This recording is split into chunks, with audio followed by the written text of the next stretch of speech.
নিজে বানাইছি, এটা বিশ্বাস হচ্ছে না, এত খারাপ, এত মজা। লাস্ট কিছুদিন ধরে ফেসবুক, ইউটিউব বা ইনস্টাগ্রাম যেখানেই যাই এই ম্যাঙ্গো স্টিকি রাইসের ভিডিও দেখতে দেখতে আমার এত ক্রেভিং হচ্ছিল, তো কোথায় পাওয়া যাবে মজারটা বা কোথায় যেয়ে খাবো এগুলো ভাবতে ভাবতে ভাবলাম নিজেই বাসায় বানিয়ে ফেলি মজাদার স্বাদের এই ম্যাঙ্গো স্টিকি রাইস। ফার্স্টে আমি স্টিকি রাইসটা প্রিপেয়ার করবো, আর এই জন্য আমি একটা শপ থেকে থাই স্টিকি রাইস কিনেছি। অ্যান্ড এটা আমি 4-5 ঘন্টা ভিজিয়ে রেখেছিলাম ভালো করে ধুয়ে নিয়ে। এখন আমি একটা পাতিলের মধ্যে এটাকে বসিয়ে ফার্স্টে স্টিকি রাইসটা সেদ্ধ করে নিব। তো এই জন্য ফার্স্টে আমার লাগবে 1 টিন কোকোনাট মিল্ক। আমি কেটিসির কোকোনাট মিল্কটা নিয়েছি, আপনারা যে কোনো ব্র্যান্ডেরটা নিতে পারেন। তো আর 1/2 টিন আমি ইউজ করব এই রাইসটাকে সেদ্ধ করার জন্য, আর 1/2 টিন দিয়ে আমি সস বানাবো যেটা দিয়ে স্টিকি রাইস খেতে হয় বেসিক্যালি। আমার মনে হচ্ছিল কোকোনাট মিল্কটা এনাফ না রাইসটা সেদ্ধ হবার জন্য, সো আমি একটু মিল্ক অ্যাড করে নিলাম। আপনারা চাইলে পানিও অ্যাড করতে পারেন। স্টিকি রাইসটা বানানোর আরও অনেকগুলো মেথড আছে, বাট আমি ট্রাই করেছি একদম ইজি উপায়ে করার, যাতে আপনাদের জন্য ইজি হয় আর খেতে মজা হলেই হয়, তাই না? সো যাই হোক, আমি এখন সুগার অ্যাড করে নিচ্ছি 4-5 টিস্পুনের মতো। আমি এখানে ব্রাউন সুগারটা অ্যাড করছি, আপনারা চাইলে হোয়াইট সুগার বা আপনাদের কাছে যতটুকু সুইট প্রয়োজন হবে ততটুকু অ্যাড করে নেবেন। এরপরে আমি খুব লো ফ্লেমে ঢেকে এটাকে সেদ্ধ করে নেব। কিছুক্ষণ পরে ঢাকনা উঠিয়ে দেখবো যে কি অবস্থা বা সেদ্ধ কতটুকু হয়েছে। দেন একটু নেড়ে চেড়ে আবার ঢেকে দিব, 20-25 মিনিটের মতো রাখতে হবে আরও। তারপরে ঢাকনা উঠিয়ে আমি দেখলাম যে রাইসটা মোটামুটি সেদ্ধ হয়ে এসেছে, অ্যান্ড স্টিকিনেস যে ভাবটা এটাও চলে এসছে, as you can see here.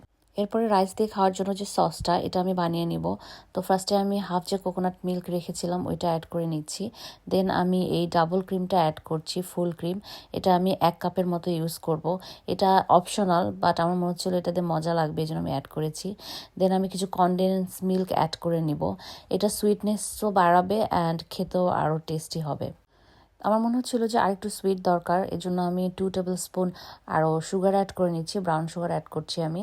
And then আমি এটাকে একটু বয়েল করে নিব কিছুক্ষণ, এটা একটু ঘন হওয়ার জন্য ওয়েট করব। তারপরে আমি এটার মধ্যে কর্নফ্লাওয়ার অ্যাড করছি। কর্নফ্লাওয়ারটা আমি আগেই একটু মিল্ক দিয়ে গুলায় রেখেছিলাম। অ্যান্ড দেন আমি এটাকে সুন্দরভাবে নেড়ে চেড়ে একদম মিশিয়ে নিব। অ্যান্ড এটার টেক্সচারটা অনেক ঘন অ্যান্ড ক্রিমি হতে হবে। কর্নফ্লাওয়ারটা দেওয়ার পরে এটাকে কিন্তু অনেক দ্রুত এবং ভালোভাবে নাড়তে হবে, আদারওয়াইজ কর্নফ্লাওয়ারটা দলা পেকে যেতে পারে। আর দেখতে পাচ্ছেন আপনারা টেক্সচারটা এরকম হবে। এই অবস্থায় আমি চুলাটা বন্ধ করে দিব। অ্যান্ড আমি একদম অল্প পরিমাণে একটু সল্ট অ্যাড করে নিচ্ছি, এটার টেস্টটা আর একটু ইন্টেন্স হওয়ার জন্য। যেহেতু এটা ম্যাঙ্গো স্টিকি রাইস, তো আম তো লাগবেই। তো লাকিলি আমাদের এখানে এখন দেশি আমটা পাওয়া যাচ্ছে, তো আমি বাংলাদেশি যে আম্রপলি আম এটা নিচ্ছি। এটা দেখতে যে সুন্দর, খেতেও অনেক মজা, অনেক সুইট। তো আমি আমটাকে এভাবে স্লাইড করে করে একদম পাতলা পাতলা করে কেটে নিচ্ছি। এভাবে কাটার কারণ হলো এটা খেতেও মজা লাগবে ওটার সাথে, অ্যান্ড একটু সুন্দর করে ডেকোরেশন করার জন্য দেখতেও সুন্দর লাগবে। এরপর আমি স্টিকি রাইসটাকে একটা ছোট বলের মধ্যে নিয়ে আমি যে সার্ভিং প্লেট ওটাতে সার্ভ করে দিব। এটা একটু ট্রিকি, যেহেতু রাইসটা একটু স্টিকি, উঠাতে একটু কষ্ট হয়, একটু টাইম নিয়ে করলে সুন্দর মতো উঠানো যায়। অ্যান্ড দেন আমি সাইড দিয়ে ম্যাঙ্গোটা সার্ভ করে দিচ্ছি এভাবে। এরপরে আমি রাইসের উপরে এই সসটাকে টপিং হিসাবে দিচ্ছি। আর মনে রাখবেন এই সসটা খেতে মজা হলে কিন্তু স্টিকি রাইসটা এমনি মজা লাগবে খেতে। স্টিকি রাইসেও তো লাইক অলরেডি আমি কোকোনাট মিল্ক সুগার এগুলো অ্যাড করেছি। সস আর আমটা যদি খেতে মজা হয় তাহলে এটার টেস্ট 1000 গুণ বেড়ে যায়। তো এরপরে আমি একটু ম্যাঙ্গো কুচি করে নিয়ে এটার উপরে টপিং করে নিচ্ছি। আপনারাই বলুন দেখতে খুবই ইয়ামি লাগছে কিনা। মানে এটা দেখলে যে কারো লোভ লাগবে খেতে। তো হয়ে গেল ready easy PG mango sticky rice, খুবই সহজ বাট খেতে অনেক মজা। আমি আরেকটা প্লেটও সার্ভ করছি অনেকের জন্য।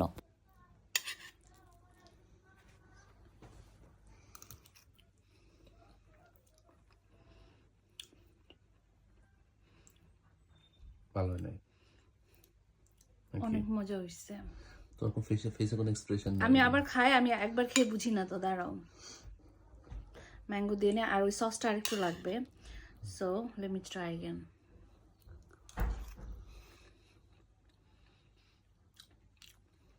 আমি নিজে বানাইছি, এটা বিশ্বাস হচ্ছে না, এত খারাপ, এত মজা। সো এই সসটা বেশি নিতে হবে।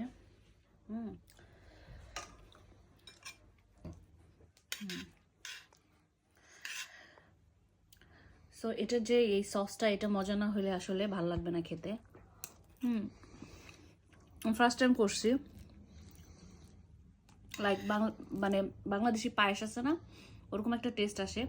আর নারকেলের যে কোকোনাট মিল্কটা দেওয়া, ওটার একটা ফ্লেভার আসে। আর সাথে আম, বাংলাদেশি আম, আম্রপালি নাকি বলে এটার নাম, আম্রপালি আম। অনেক মজা, লাইক মানে দেখে যে লোভ লাগতেছিল খাওয়ার জন্য, ওরকম মানে টেস্টটা ওরকমই হয়েছে। নিজের হাতে বানিয়ে খাচ্ছি, তুমি ট্রাই করো। You should try this recipe and I'm sure you'll love it. Okay, let me enjoy mine. Bye for now.